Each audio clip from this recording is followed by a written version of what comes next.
এই জন্য 7 বছর বয়সে নামাজ ফরজ করেছে। নামাজ কি?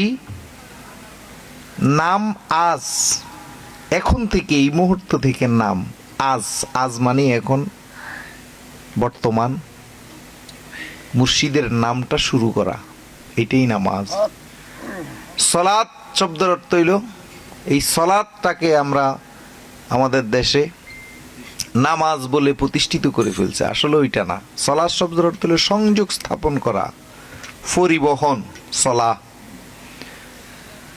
বাহন আর কি, যেমন ট্রাক বাসে করে যেরকম আমরা চলে যাই এদিক সেদিক, বাহন নাম হলো চলাৎ। তো বাহনটাকে আপনার গুরুর মধ্যে যদি আপনি ডুব দিতে পারেন, আপনার গুরুর মধ্যে দিয়ে আপনি পার হয়ে যাবেন, এটাই সলাৎ। খাজা বাবা ওসমান হারুনির মধ্যে ডুব দিয়েছেন, সলাৎ মেনেছেন। গৌসুল আজম মাইজভান্ডারী আবু সালেহ লাহোরীকে সলাৎ মেনেছেন। লালন সাইজি সিরাজ সাইকি সলাৎ পরিবহন ভাবছেন। ওই যিনি এই সংযোগটা স্থাপন করতে পারবে, পরিবহনটা নির্ধারণ করতে পারবে, যার পরিবহন যেমন হবে সে তেমন ভাবে পার হয়ে যাবে। আপনি যদি গাজরটির সাথে চলেন, গাঁজা খাইতে খাইতে মরবেন। চোরের সাথে চললে চুরি করতে করতে মরবেন। যদি একজন হক্কানি সাধু গুরুর সাথে সম্পর্ক রেখে যদি আপনি মরতে পারেন, তাইলে তিনি আপনাকে বহন করবে, এইটাকেই সলাৎ। আল্লাহ পাক রব্বুল আলামিন আমাদেরকে একটা আমানত দিয়া পাঠাইছেন। এই আমানতটাকে কতটুক রক্ষা করতে পেরেছি, তাই সত্য বললেই সমস্যা, তাদের ভয় নেই, পাকা গুরুর শিষ্যের ভয় নেই, রাইট? তাই আমাদেরকে একজন গুরু ধরে জানতে হবে আসলে আমার দেহের মধ্যে কি আমানত মালিক দিয়ে গেছেন।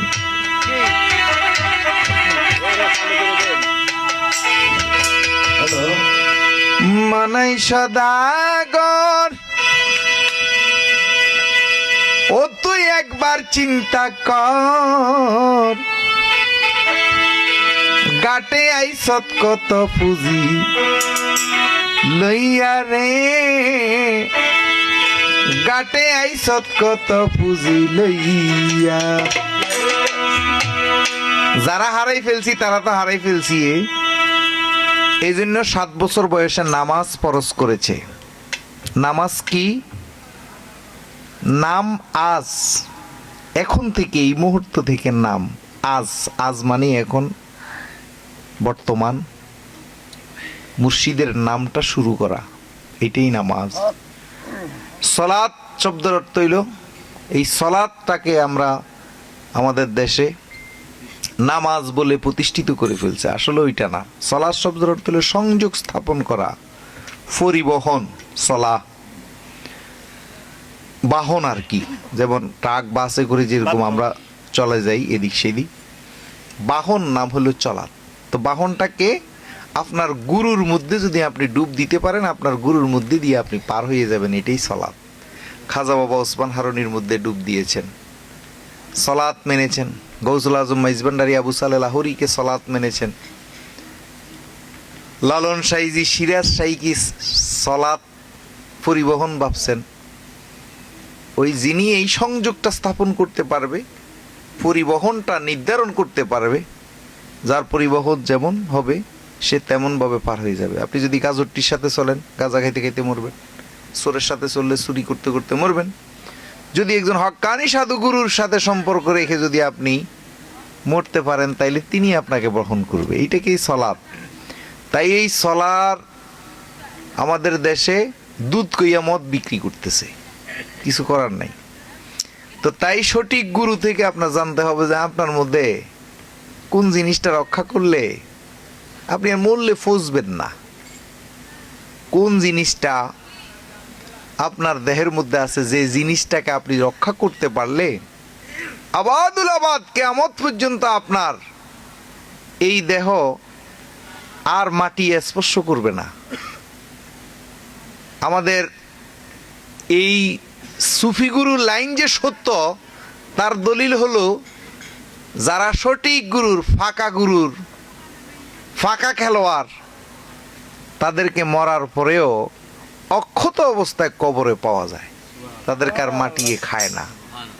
এটাই প্রমাণ। আর অন্য কোন দলের লোককে কবরের মধ্যে অক্ষত অবস্থা পাওয়া যায় না, অন্য কোন ধর্মের লোককেও পাওয়া যায় না। কিন্তু সাধুগুরু অলি আল্লাহ লাইনের লোকদেরকে আমার রাসূলও এই শিক্ষা দিয়ে গেছেন, এই জন্য অনেক সাহাবার লাশ কবরে পেয়েছেন। তাই আমরা অনেকেই গুরুর সাথে হবে আত্মার সম্পর্ক, নফসের কোনো সম্পর্ক নাই। আবার গুরু কার লগে নফস সম্পর্ক করছে সেটা আবার ভক্তের দেখার বিষয় নয়। নবী 11টা বিয়ে করছে, তাই নবী কোন খেয়ালে কোন বিয়ে করছে এটা নবী জানে। তাই বলি আমরা যদি ভাবি যে নবী নফসের জন্য করছে, না না না, নবী নফস ব্যবহার করছে। দলিল আদিল্লাতে পাওয়া যায় 3বার ওনার জীবনে উনি সঙ্গমে গেছেন, 3টা সন্তান জন্ম দিছেন। তাইলে বুঝা গেল। যেমন আমি গোলাম মঈনুদ্দিনের সারা বাংলাদেশে আমার অনেকগুলা সন্তান আছে যেগুলার এই নিবন্ধন আমার নামে, কিন্তু আমার সাথে ওই নারীর সাথে দেখাও হয় নাই। তো বলে কেমনে? ওই যে সৈদি খাদ্দামার কাজে যায় না, তো ওখানে তো দাসীর সাথে ওরা দাদা নানা নানি ওই বাফে সবাই দাসীর সাথে থাকে। তো থাকতে থাকতে তো সন্তান চলে আসে, ওই দাসীকে আবার সৌদিতে কুয়েতে ডুবাইতে রাখে না, তো এগুলারে দেশে পাঠাইতে। আমাদের দেশের একটা বড় সমস্যা হলো অবৈধ সন্তানদেরকে রক্ষণাবেক্ষণের কোনো স্কুল কলেজ বা আশ্রম নাই। যেমন বাইরের রাষ্ট্রে কুয়েত, আমি নিজেই কুয়েতে পার্ট টাইম জব করছি। একটা জারস সন্তানের অবৈধ সন্তানদের একটা কলেজ ছিল, ওইটার জেনারেটর মেনটেনেজে আমি কাজ করছি। কমপক্ষে 1-2 হাজার সন্তান আছে, মানে এদের কোনো বাপ নাই।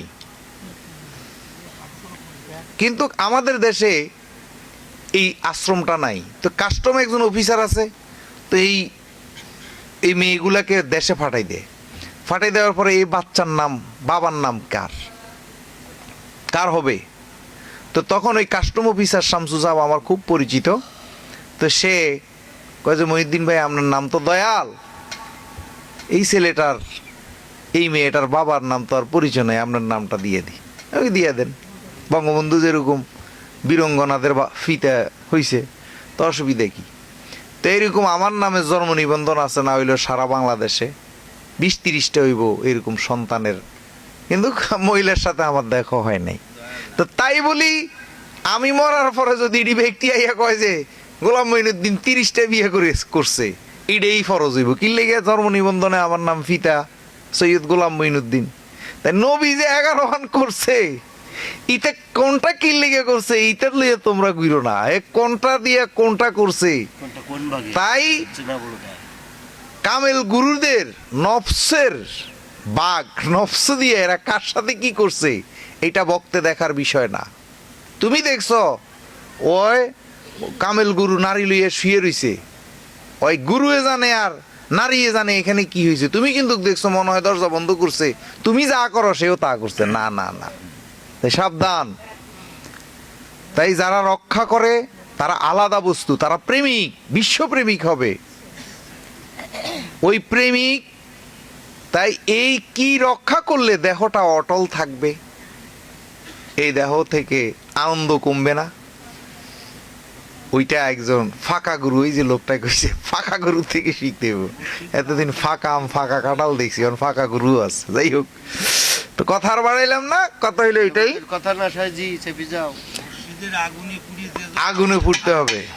তো এখন যে গানটা নিছি এটা খুব ভালো একটা গান।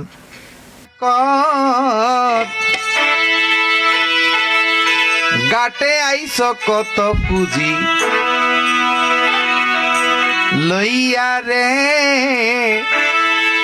গাটে আইস কত পুঁজি লইয়া।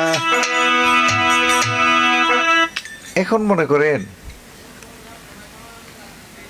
1 সিঁড়ি বা 2 সিঁড়ি 3 সিঁড়ি পরে আমার সম্পদ আমার নামে থাকবে না, ঠিক না? কিন্তু এই যে আমি একটা মেয়েরে একটা সন্তান রে আমার সন্তান বলে লাইসেন্স দিছি, সে শান্তি পাবে না সারা জীবনের জগতে? সমাজে পরিচয় না দেয় কিন্তু সে লাইসেন্স করতে, ভোটার আইডি করতে, পাসপোর্ট করতে সুবিধা হবে না? তাইলে আমরা এত সংকীর্ণ মনে হবে কেন? একটু দয়াল হই না, একটু সহজ হইলেই তো হয়। কি হয়েছে? একটা মানুষ সারি যাক না। আমাদের সবচেয়ে বড় বিষয় হলো আমরা একজনকে কিভাবে কৌশল করে আটকাই রাখতে পারবো। অনেক বাটফার গুরু আছে বুঝছেন, একটা কথা জানতে গেলে সহজে বুঝাই দেয় না, শুধু ঘুরায় আর শুধু আমরা ও আমারই খাইবো, এটা আনো ওইটা আনো, বাজার করাইবো, এটা করাইবো ওইটা করাইবো, তার বাড়ির ঘাস কাটাইবো। না না, তিনি হইল গুরু যিনি কঠিন জিনিসটাকে সহজ করে দেয়। জীবনে অনেক ধোঁকা খাইছি মিয়া, একটা জিনিস জানতে গেছি, গুরুর গো ঠ্যাং টিপ দিয়ে তেল দিতে দিতে জীবন গেছে। সামান্য একটা কথা পরে গুরু কোন লাগে না, আপনি নিজের ভিতরে চলে আসে। কেন? আল্লাহ তো দেখতেছে যে লোকটা সামান্য একটা কথার লাগে তুই তার এত অত্যাচার করতেছস। আল্লাহ মজলুমের পক্ষে থাকে, জুলুমবাজদের আল্লাহ কখনো পছন্দ করেন না। তো তাই সহজ করে সবকিছু সহজ করে দেখেন, দেখবেন যে পৃথিবীটা খুব সুন্দর।